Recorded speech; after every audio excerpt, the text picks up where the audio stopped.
Magandang araw po mga bata. Kumusta po ang lahat?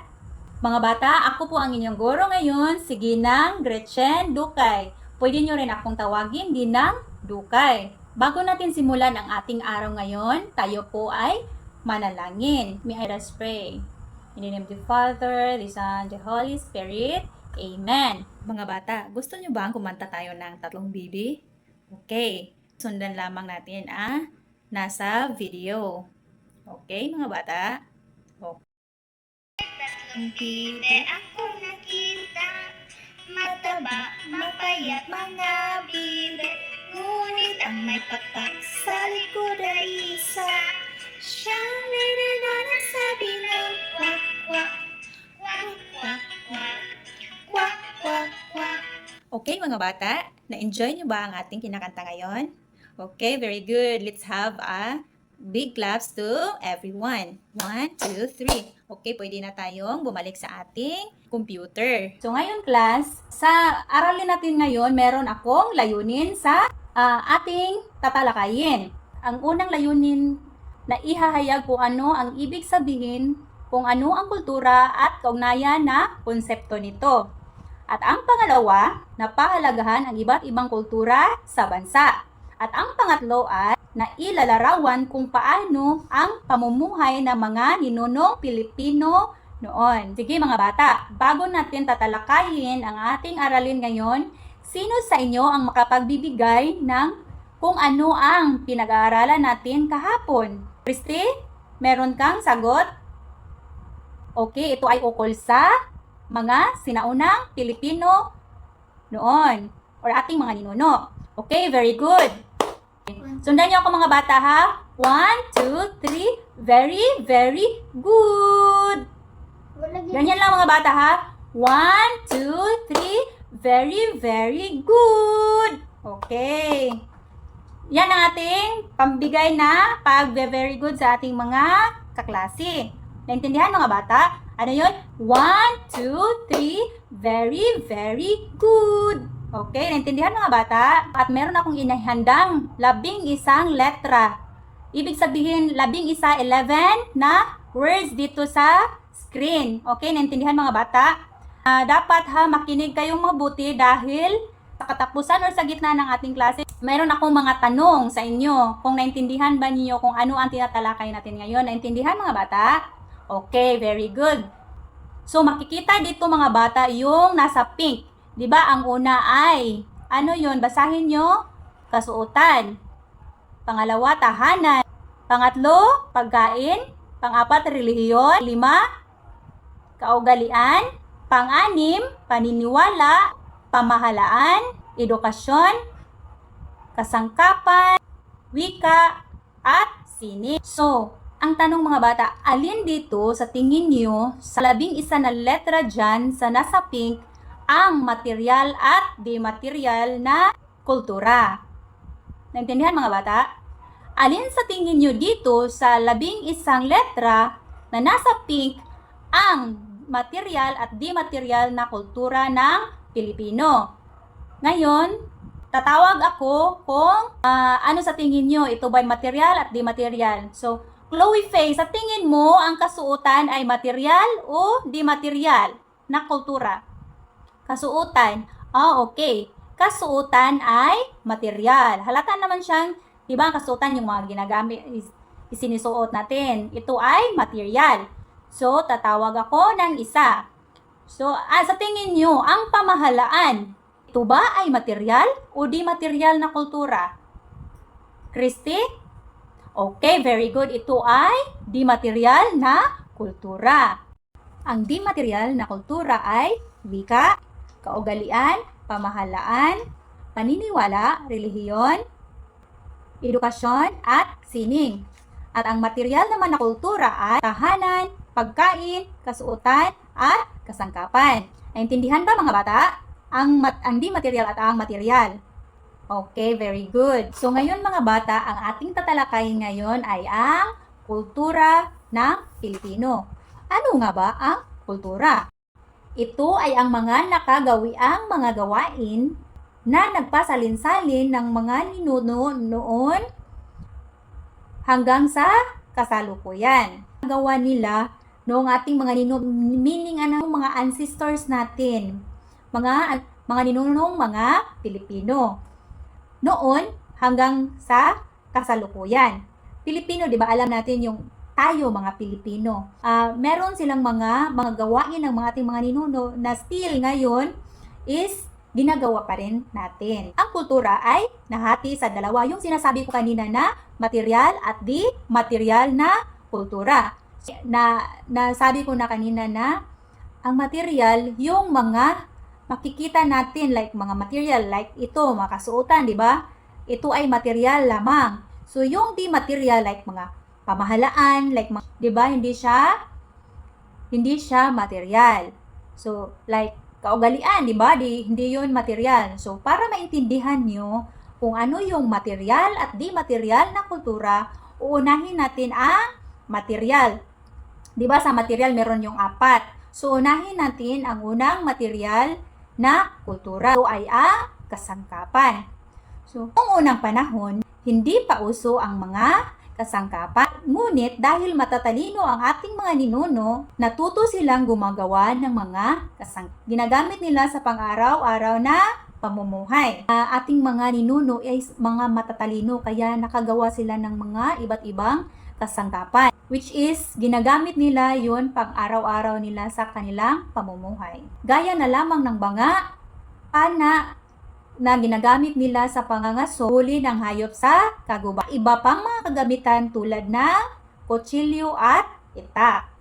Itong banga, ito yung nasa unang larawan, ito yung banga. Noon, nung bata pa kami, meron kaming ganyan. So, nakukuha pa rin namin yung mga gawaing mga ninuno noon. Naabutan ko pa yun yung banga. Sino dito sa inyo ang meron pang banga? Wala na no? Siguro wala na. Kasi mas nagkaka-high-tech na ang ating mga kasangkapan ngayon. Meron ng pa-jar, meron ng mga electric dispenser na lang, di ba? So, pero ngayon meron pa rin tayong makikita ng mga ganyan na banga tulad ng mga indigenous, yung tinatawag nating indigenous people, yung mga Ifugao or mga Igorot, meron pa rin silang mga banga. So, until now, makikita pa rin natin yan sa kasalukuyang panahon. Second photo naman, ito, pana yan ha. Noon, ginagamit nila yan sa pangangaso, meaning, yung pangangaso, yung manghuhuli sila ng mga hayop, tulad ng baboy ramo, nakatay nila yung mga baboy ramo. Yung the third photo is, yan ang tinatawag na itak. Noong unang panahon, meron na talagang itak. At hanggang ngayon is, meron pa rin itak. So, sila yung mga unang mga ninuno na gumagawa ng mga kasangkapan at up until now, ginagamit pa rin natin. Intindihan ba mga bata? Okay, very good. Kung merong katanungan, pwedeng magtanong. Okay, let's continue our topic. Ang pangalawa naman ay kasuotan. Alam niyo ba mga bata na may katangi-tanging kasuotan ang mga ninuno natin? Sa tingin niyo mga bata, ano kaya ang tawag sa kasuotan ng kababaihan? Meron kayong idea mga bata? Okay, para malaman natin, ang tawag mga bata sa kasuotan ng mga babae ay baro at saya. Kung tatawagin natin, pwede rin natin tatawagin barot saya.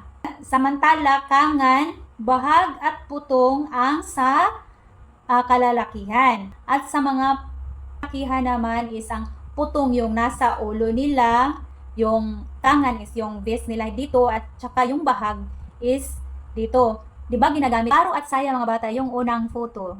Diba makikita pa rin natin yan hanggang ngayon?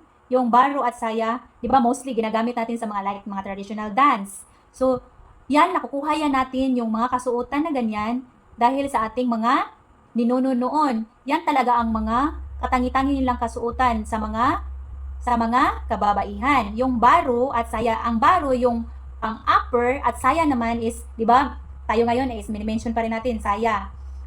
Yung mga costume na yan, like tulad ng mga buwan ng wika, di ba, sinusuot yan. Yan ang mga sinusuot ng ating mga ninuno. Mga bata, andyan pa ba kayo? Okay, very good. Kailangan talaga mga bata ha, makikinig ha, at intindihin kung ano ay yung mga tinatalakay ko ngayon dahil sa sinasabi ko na meron akong mga katanungan. So, ang pangatlo naman ay ang pagkain. Merong mga pinagkukunan ang ating mga ninuno noon sa kanilang mga pagkain. Saan kaya ito mga bata? Okay, sa kagubatan. Isa sa kagubatan ang pinagkukunan ng pagkain ng ating mga ninuno noon. Doon sila nang huli ng mga, tulad ng sinabi ko na doon sila nang huli ng mga hayop. Bukod sa kagubatan, meron din silang pinagkukunan tulad ng mga ilog at dagat. Doon sila nangunguha ng isda. Ngayon mga bata is konti na lang ang na doon kumukuha ng mga pagkain sa kagubatan. Kasi mostly ngayon is parang high-tech na ba bukod sa kagubatan, doon sila nangunguha yung mga ninuno natin. Doon sila kumukuha ng isda sa ilog at sa dagat. Pero ngayon, up until now, is meron pa rin nangingisda, di ba? Marami pa rin nangingisda, no? So, galing yan sa ating mga ninuno na meron talagang mangingisda. Mostly, talaga ngayon is sa dagat na, wala na gaanong ilog, wala nang makukuha. Kasi, yung mga ilog natin is parang sira na. At ang klima natin is naiba na talaga, parang natutuyo na yung iba ilog. So, parang wala nang nangingisda sa ilog. Pero depende siguro no sa lugar. Merong mga lugar siguro pero hindi na same noon na marami talagang nangingisda sa ilog. Mostly ngayon isa dagat na lang. Ako tayo sa pang-apat na material. Ito ay ang tahanan. Alam nyo ba kung ano ang tawag sa tahanan ng ating mga ninuno noon ngayon mga bata? Alam nyo? Okay, wala. Ang tawag sa tahanan noon ng ating mga ninuno o tinatawag natin ngayon na pambansang tirahan, ito ay ang bahay kubo. Very good. Ito mga bata, ito yung bahay kubo. Ngunit alam nyo ba mga bata na bago sila naninirahan sa bahay kubo, base sa pananaliksik na ating mga ninuno noon ay naninirahan lamang sa kuweba or a cave. Alam nyo ba yung anong kuweba mga bata? Doon sila natutulog. Okay mga bata, pupunta na tayo sa pangalawang uri ng kultura ng Pilipino. Ang pangalawa ay ang hindi material na kultura. So, una nating tatalakayin sa hindi material na kultura ay ang edukasyon. Noong unang panahon, or ating mga ninuno noon ay walang formal na edukasyon. Pumasok na formal sa mga paaralan. Sila mga bata ay natuto lamang na sumulat at magbasa base lamang sa kanilang karanasan at pagmamasid sa kapaligiran. Like sa atin ngayon, di ba, meron na tayong mga formal na edukasyon, like pagpunta sa paaralan, di ba? Formal na ang ating mga edukasyon, meron na mga sistema. Meron na mga sistema. Parents today is, meron tayong formal na edukasyon, pumunta na tayo sa mga paaralan, pero parang hindi na tayo marunong magmamasid sa ating mga kapaligiran. Sa kanila naman is marunong sila bumasa sa kung ano ang mangyayari sa kapaligiran. Tulang sila through experience or pagmamasid.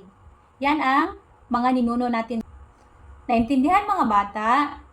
Okay, very good. Pangalawa naman ay ang kaugalian. Okay. Maraming kaugalian ng ating mga ninuno noon. Isang halimbawa nandito ay ang yung mag-aasawa na sila. Pero before daw sila mag-aasawa ay maninilbihan muna sila dito sa pamilya ng babae. Alam niyo ba kung ano ang ginagawa ng lalaki mga bata? Dito ay naninilbihan sila tulad ng pagsisibak ng kahoy, pag-iigib ng tubig. Yung nasa larawan. Diba ng panahon is nakapuso talaga. So pinagsisikapan para makakuha ng tubig. Unlike sa atin ngayon is madali na lang talaga ang pagkukuha ng tubig. Yun ang kaibahan ng ating mga ninuno noon at sa ngayon. Pero siguro, may mga lugar pa rin na ginagawa pa rin nila yung pagpupuso. Siguro sa mga bukirina na parte ng ating lugar. At ang kaugalian naman na ganyan na maninilbihan before ikasal is parang nawala na yan. Wala na yan sa mga kaugalian natin dito, like example sa city, parang wala na siya. Meron siguro sa mga, yung sinasabi ko na sa mga bukirin na parte.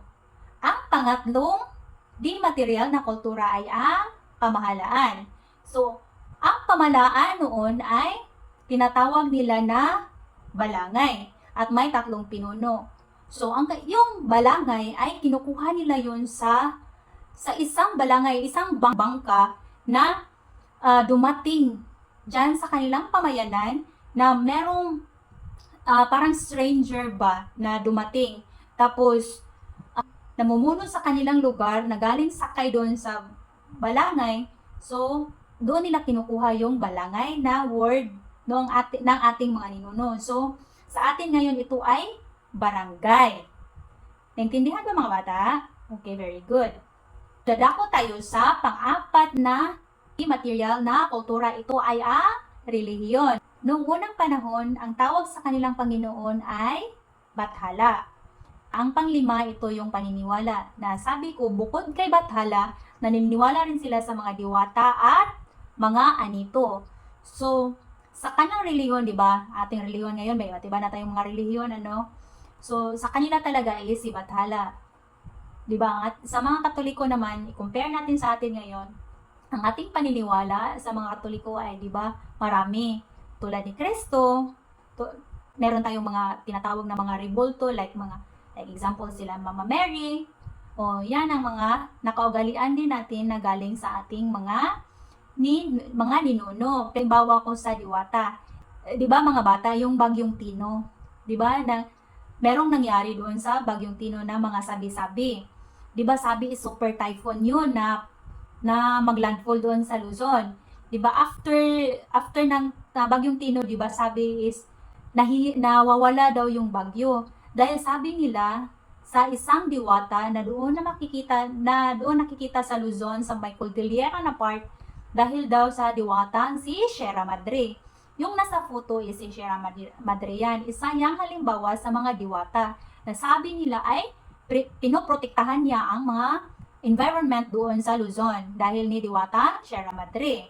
So ang mga ninuno noon ay naniniwala sa mga anito. Yan, makikita nyo yan sa mga photo. Yung nakukuha rin natin yan sa mga rebulto. Gumagawa din tayo ng mga image ba na tulad nila ni Mama Mary. So nakukuha yan natin ng mga paniniwala sa ating mga ninuno. Okay mga bata, naintindihan ba? Okay, very good. So ang pang-anim naman ay ang sining. Isa sa patunay na ang ating mga ninuno ay mahilig sa mga sining dahil sa kanilang mga tato sa balat. So, ngayon mga bata, may nakita ba kayong mga nagtatato dito sa atin ngayon? Oo, meron no? O, sa tingin nyo, ano yung parang judge nyo sa may isang tato? Mabait or ano? Okay mga bata ha, hindi tayo pwedeng humusga sa kanila yung mga may tato kasi nakukuha yan natin ng mga kultura galing sa ating mga ninuno noon na merong mga tato. So, may iba naman kasi na nag-judge nila yung bad boy daw pag merong tattoo or bad girl pag merong tattoo. Hindi po. Ito ay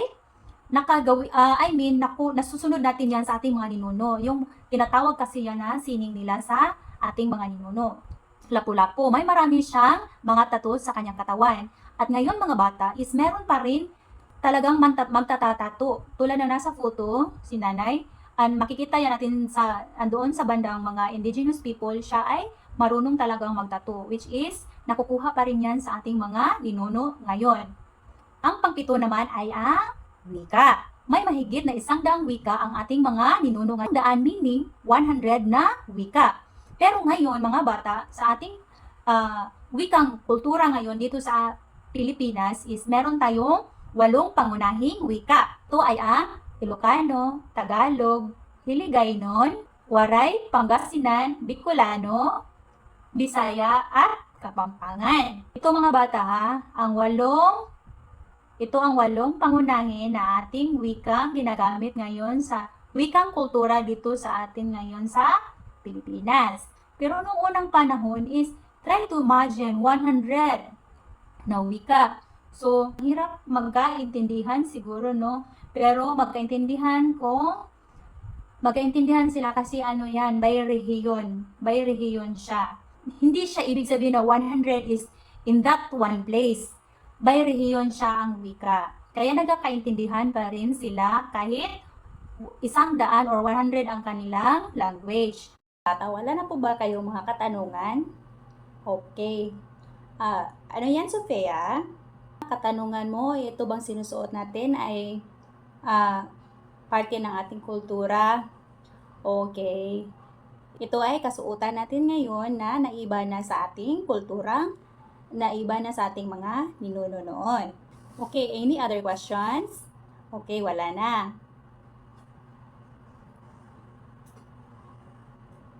Okay, mga bata, meron akong ipapagawa sa inyo ha. Magtaas lamang ng kamay dyan, pindutin lamang yung raise hands dyan kung hintayin lang mga bata ha kung sino ang tatawagin ko. Okay? Okay, naintindihan mga bata? Okay, very good. Tutukuyin or sasabihin nyo lamang kung ano ang pangungusap. Ito ba ay material o hindi material? Una, ang kangan, putong, bahag ay kasuotan ng sinaunang Pilipino. Ito ba ay material o hindi material? Okay, Sofia? Okay, very good. Ito ay material. Dahil sa salitang very good. Pangalawa, ang mga sinaunang Pilipino ay palipat-lipat ng tirahan. Okay, Chloe? Okay, ito ay material na kultura dahil sa salitang tirahan. Okay, very good. Ang pangatlong tanong, may 8 pangunahing wika ang ginagamit ng ating bansa. Okay, very good. Ito ay di material dahil sa salitang wika. Okay, very good, Lemuel. Pang-apat, naniniwala ang ating mga ninuno kay Bathala at tagapagbantay tulad ng mga diwata at anito. Okay, Bea? Okay, very good. Ito ay di material dahil sa salitang paniniwala. Okay, very good. Ang panglima naman ay ang ating mga ninuno ay natutong gumawa ng mga kasangkapan tulad ng banga, pana, at mga matutulis na bagay tulad ng kutsilyo at itak. Kres? Okay, very good. Ito ay material dahil sa mga kasangkapan. Okay, a big claps to everyone. 1, 2, 3. Very, very good. Ngayon, class, ay alam ko nang naintindihan nyo na ang ating aralin. Kaya gusto kong kumuha kayo ng malinis na papel at sagutan ang mga ibinibigay kong mga gawain. Meron lang kayong 10 minuto para sagutan ang binigay kong gawain, mga bata. Naintindihan ba, mga bata? Pagkatapos yung sagutan, ay mag-open cam ang lahat para tingnan ko ang inyong mga sagot. Naintindihan, mga bata? Okay, very good. So, your time starts now, mga bata. Mga bata, tapos na ba ang lahat? Okay. So, sa sinasabi ko na kanina is, mag-open cam ang lahat para makita natin ang inyong mga sagot. Okay, sisimulan na natin at tingnan natin kung sino ang nakakuha ng mga wastong kasagutan. Number 1, uri ng kultura na makikita at ginagawa ng mga tao. Ito ay kaugalian. Okay, lahat ba ay nakakuha ng tamang sagot? Okay, very good. So, number 2, ito ang tawag sa paraan ng pamumuhay ng mga tao sa isang lugar. Okay, kultura. Lahat ba nakakuha ng tamang sagot? O, Lemuel, bakit mali yung sagot mo? Okay, dahil hindi siguro mo naintindihan yung ano yung tinatanong. Okay, number 3 na naman tayo. Anong uri ng kultura na kinabibilangan ng kasuotan, kagamitan, at iba pa tulad ng tahanan at pagkain? Okay, ito ay material na kultura. Okay, lahat nakakuha ng tamang sagot. Ang uri ng kultura na hindi nakikita, ito ay okay, hindi material. Lahat ba nakakuha ng tamang sagot? Okay, very good. Dadako na naman tayo sa last na number. Ito ay ang tawag ng pamayanan noon. Balangay. Okay, very good. Lahat ba nakakuha? Okay, very good. So ngayon, i-record ko muna yung mga scores ninyo, mga bata. So, Chloe Faye. Okay, 5. Sofia. Okay. Bea. Okay, 5. Lemuel. 4. Chris. Okay, 5. Okay, magaling mga bata. So ngayon mga bata, bago natin tapusin ang ating pag-aaral ngayon, meron akong ibibigay sa inyo ng takdang aralin. Meron akong katanungan, sino sa inyo dito ang marunong umawit? Okay, sino naman dito ang marunong tumula? At sino naman dito ang marunong magkwento or magsasalaysay? Yung magkwento, di ba? Tulad ng ginawa ko ngayon, nagkukwento at nagsasalaysay. Okay, magaling mga bata. Okay mga bata, ito ang gagawin nyo sa inyong takdang aralin. Pumili lamang kayo ng isang material o hindi material na kultura. At ang gagawin nyo ay